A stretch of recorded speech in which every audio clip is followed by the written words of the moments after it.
RBC 104.7, la otra forma de vivir.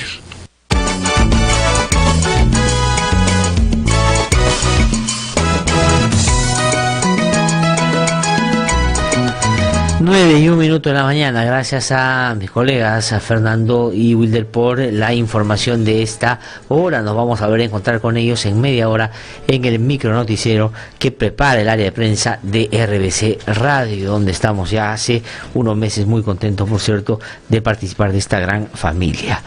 Pues bueno, hace algunas semanas nos reunimos aquí con Javier Llamosa, él es decano del Colegio Químico Farmacéutico de Lima.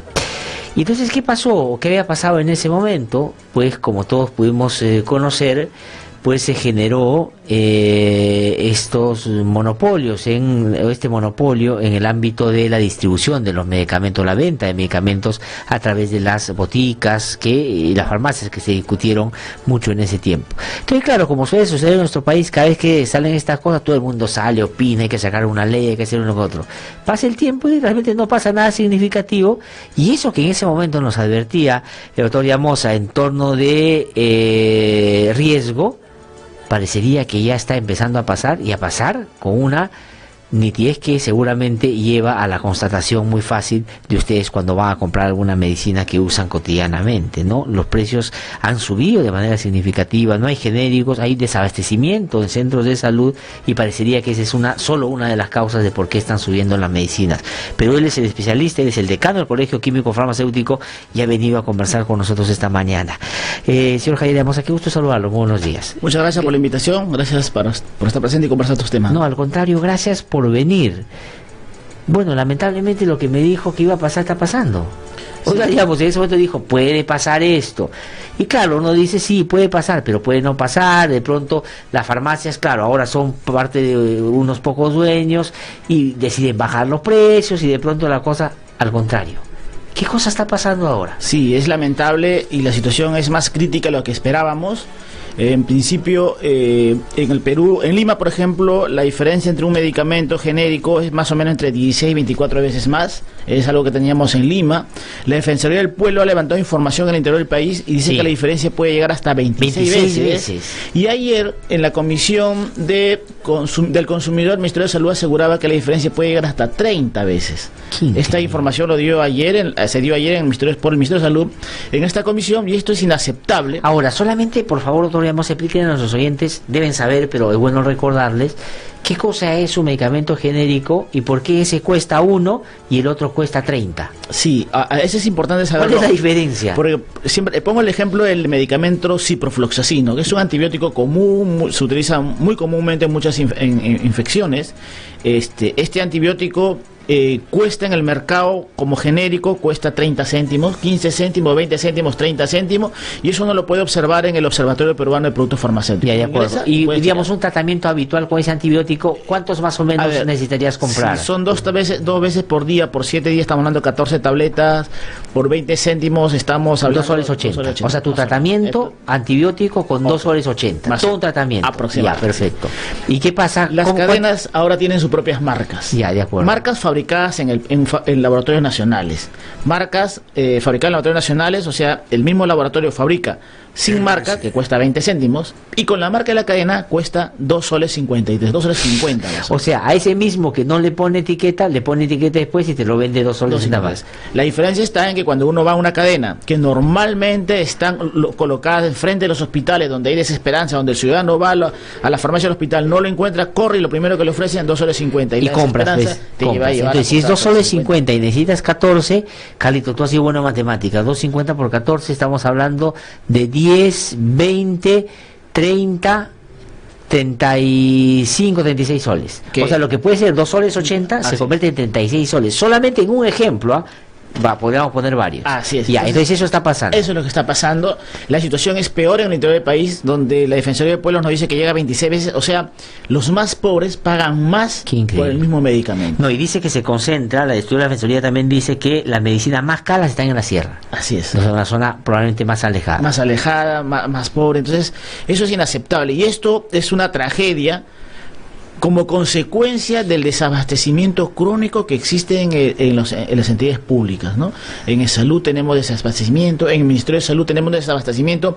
En el 2016 se declararon en emergencia todos los hospitales de Lima Metropolitana, se destinaron 103 millones de soles para cubrir esta brecha y solo se gastó 28 millones de soles. Eso sucedió en el 2017. En el 2017, la gran compra corporativa para todo el Perú tuvo un retraso de 5 meses y generó un agujero que hasta hoy seguimos pagando las consecuencias. Y hace que el ciudadano de a pie tenga que coger dinero de su bolsillo, pagarlo cuando puede hacerlo, y cuando no puede hacerlo... Claro, o sea, ¿cuál es la consecuencia práctica de que no haya abastecimiento? El que tiene puede comprar y el que no... Y el que no queda en la esperanza del dolor, así es. Eso es gravísimo, y eso cómo mueve, digamos, el hecho de que las medicinas hayan subido en los últimos tiempos. También tiene que ver el desabastecimiento en los hospitales, que lleva a la gente a comprar en una farmacia o una botica, hace que esa farmacia o botica haya subido los precios. Lo que hace es que si uno mira el observatorio de precios, existe una gran variabilidad de precios. De acuerdo. 20 céntimos, 30 céntimos, 2 soles 50, ¿no? Pero esta oferta que existe cuando una cadena ya no existe.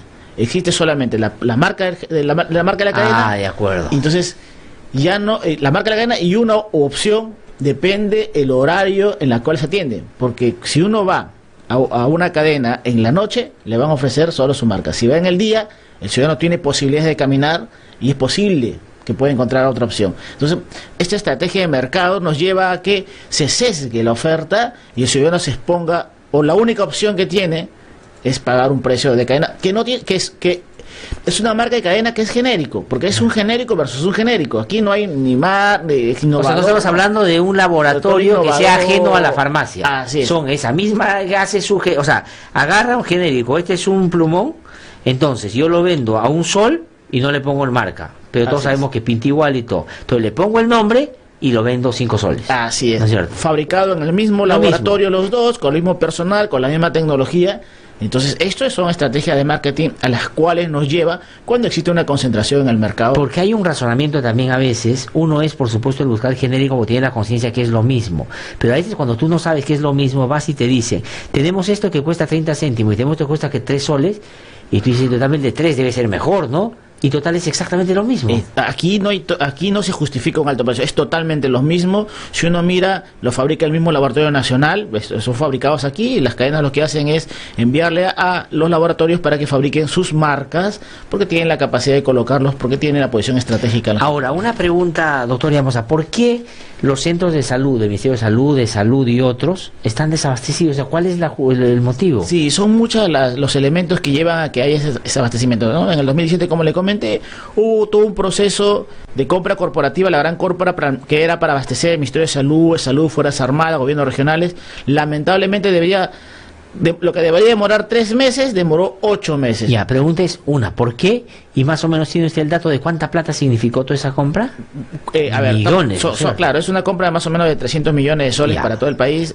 Tuvo un retraso. Lamentablemente, en ese tiempo estábamos en el cambio de gobierno. Pasó el fenómeno Moreno, donde todo el mundo decía que los que trabajaban en las entidades públicas había mucha desconfianza, se movieron personas, trajeron nuevas personas, la inexperiencia, la falta de previsión llevaron a que este proceso grande demorara 5 meses. Increíble. Y digamos, los principales perjudicados, los más pobres se quedan sin... Y no solamente bueno, son los más pobres, y también las personas que utilizan tratamientos que sí le está funcionando, pero que lamentablemente por este desabastecimiento los médicos están obligados a cambiarle el medicamento por otro. O sea, y esto es un experimento porque no sabemos si va a resultar o no con la misma eficiencia. Claro, o sea, no te están cambiando porque este no te cae bien, te voy a dar otro. Te están cambiando porque el que te cae bien no hay, y a ver, prueba con este, ojalá. Con otro. Y esto, mira, por ejemplo, este es un comunicado del Hospital Loaiza, donde dice: se comunica a los usuarios que la farmacia del hospital se encuentra con déficit de antirretrovirales. Los antirretrovirales son medicamentos para el VIH-Sida, por lo que se deberá cambiar algunos esquemas de tratamiento, ¿no? Entonces eso lo colocan en la farmacia. Entonces, qué increíble. Por desabastecimiento. Además, es una enfermedad tan delicada Así es. que además para poder primero diagnosticar y segundo para poder darle su tratamiento es todo un estudio. Ahora se lo cambian porque no hay la medicina. Porque no hay. Eso es inaceptable, eso es poner en riesgo al ciudadano. ¿Y esto de cuándo es este aviso? ¿Eso está fue, pegado ahorita? Esto fue en febrero de este año, aún sigue pegado porque tenemos déficit de antirretrovirales. O, por ejemplo, en este momento en salud no hay raltegravir, ¿no? Es también un antirretroviral para determinadas fases de estadios de la infección. Ya. No hay en estos momentos. Están fraccionando algunos otros medicamentos. Se ha declarado en emergencia el desabastecimiento y van a salir a comprar por exoneración los antirretrovirales. Eso nos hemos enterado el día de ayer. Entonces hemos llegado a tal punto de que ahora, bueno, como es emergencia, hagamos una compra, exoneramos el proceso de selección y vayamos y compramos y definamos en este momento aquí le puedo comprar sin pasar este proceso grande de varios, te evalúo. Y ahí sí puede haber morenaje, por decirlo de alguna manera. Ahí sí puede haber, ¿no es cierto? Si tú llevas a una excepción, a veces las excepciones se crean, ¿eh?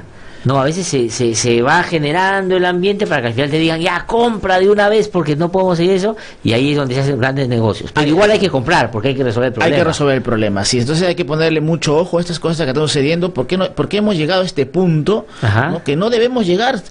Tenemos las personas que viven con VIH están diagnosticadas, sabemos cuántos hay.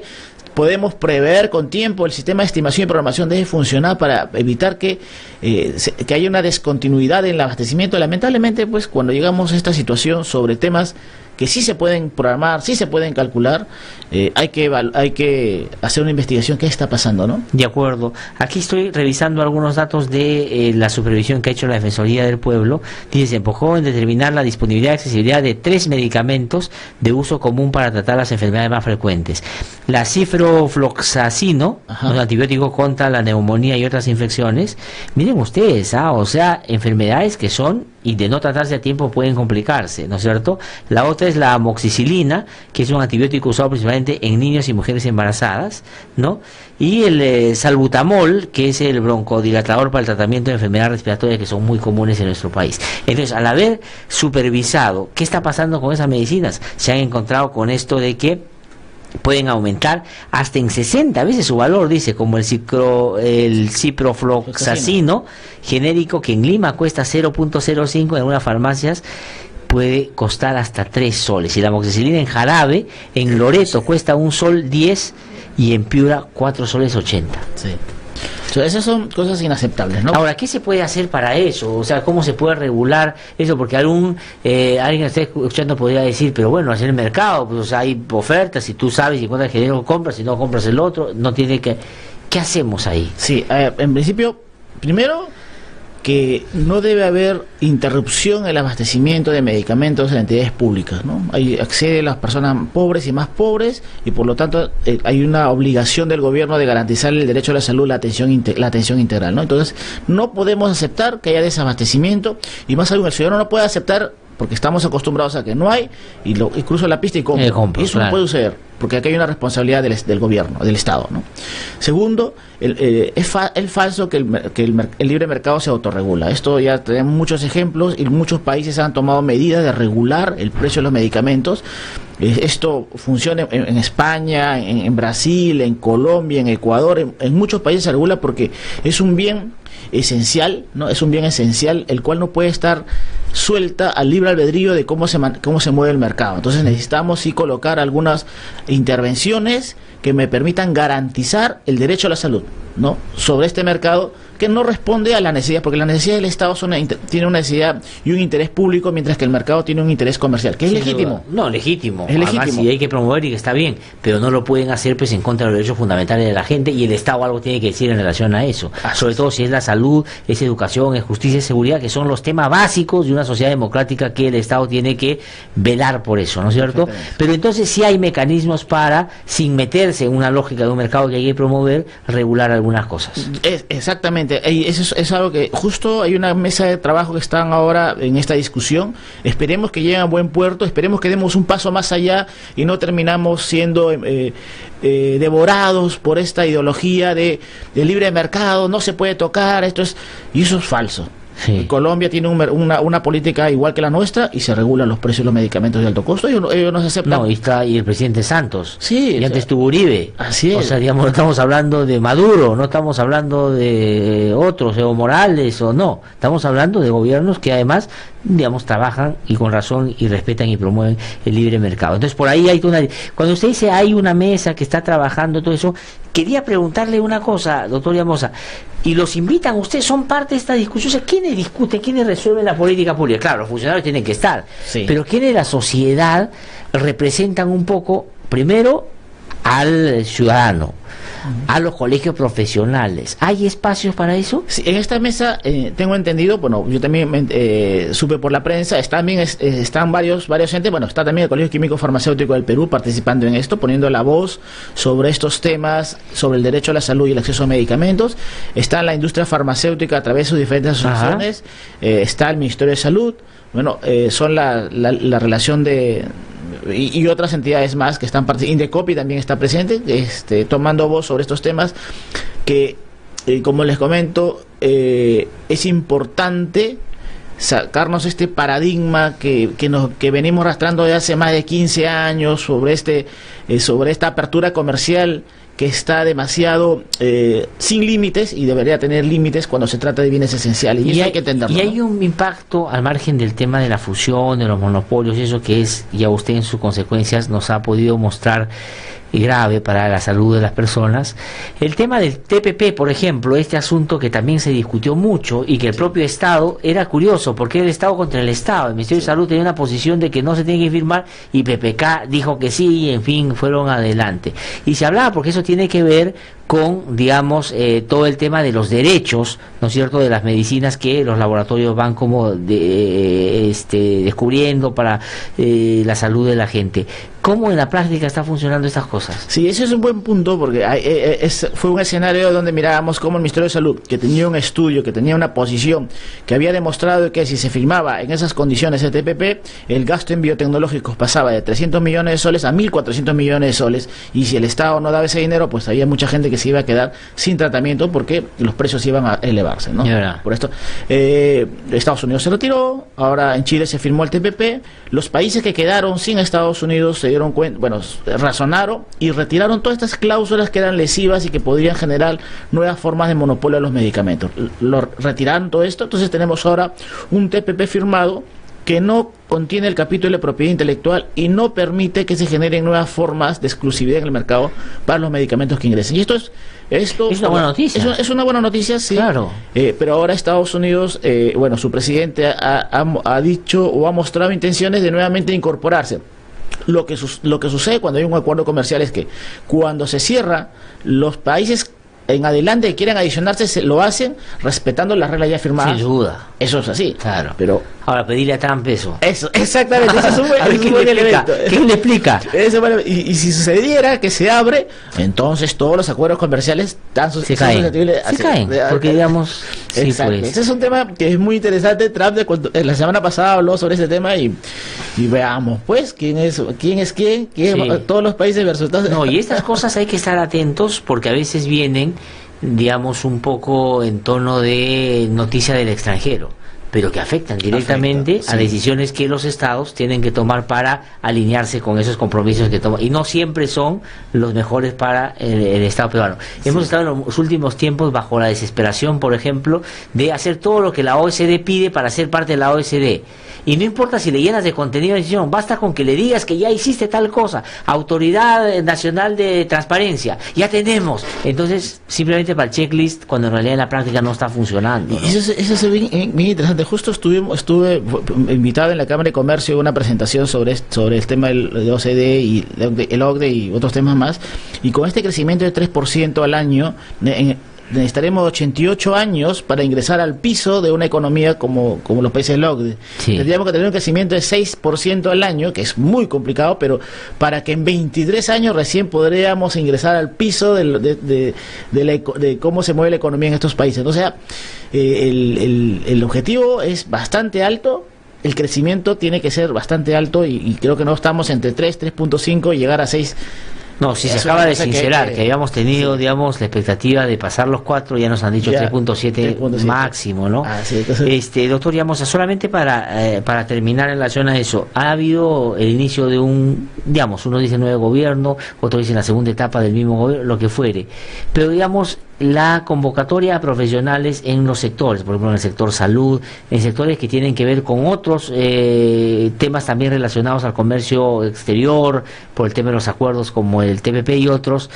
¿Qué le generan a ustedes como profesionales en este tema? ¿Que hay buenas señales de que van a ir cambiando, es más de lo mismo? Sí, lo que nosotros apostamos es por la institucionalidad, ¿no? Ya. Y esto, hay una nueva ministra que estuvo como viceministra en el gobierno, cuando estuvo como ministra la doctora Patricia, ¿no? Patricia García. Patricia García. Entonces, ahora su viceministra ahora es ministra. Nosotros apostamos por la institucionalidad, apostamos porque haga las cosas bien, aunque hay algunas señales que nos estarían mostrando ciertas dudas, porque por ejemplo hace una semana atrás cambiaron al director del Centro Nacional de Abastecimiento Recursos Estratégicos de Salud, que es Senares, el que conduce las grandes compras en el país, la gran compra de medicamentos. Y el señor que han puesto es el mismo señor que estuvo cuando no se pudieron gastar 103 millones de soles, solo gastaron 28 en el 2016. O sea, cuando no hubo capacidad de compra, bueno, él estuvo. O sea, digamos, para decir eso no necesariamente lo dice usted, pero digo yo, o sea, el ineficiente lo han puesto para que, el que no pudo gastar 103 lo han puesto para que gaste más. Es el mismo también que estuvo en el 2017, en esta compra corporativa que se demoró 5 meses, también estuvo a cargo, Senar estuvo a cargo de él. Ahora salió y ahora nuevamente regresa, entonces... ¿cuáles son los elementos que me dicen que son las personas idóneas? Eso nos genera dudas, ¿no? Porque entonces estamos premiando a quien no pudo resolver en su momento los problemas de abastecimiento y que hoy estamos pagando las consecuencias, lo estamos premiando nuevamente, colocándolo en esta área que es tan estratégica. No, además, que está en el marco de un problema que hay que resolver. Por lo tanto, necesitamos gente pues que tenga la capacidad, no solo digamos del conocimiento, sino la capacidad ejecutiva para poderlo hacer rápidamente. Doctor Llamosa, le agradezco muchísimo por haber venido a informar de todo esto. Ok, muchísimas gracias a usted y cuando guste, siempre las puertas abiertas del Colegio Farmacéutico para poder... Al revés también, cuando usted necesite comunicar algo, nos avisan por favor para poder darles un espacio. Muchísimas gracias. Ha sido Javier Llamosa, entonces, decano del Colegio Químico Farmacéutico de Lima.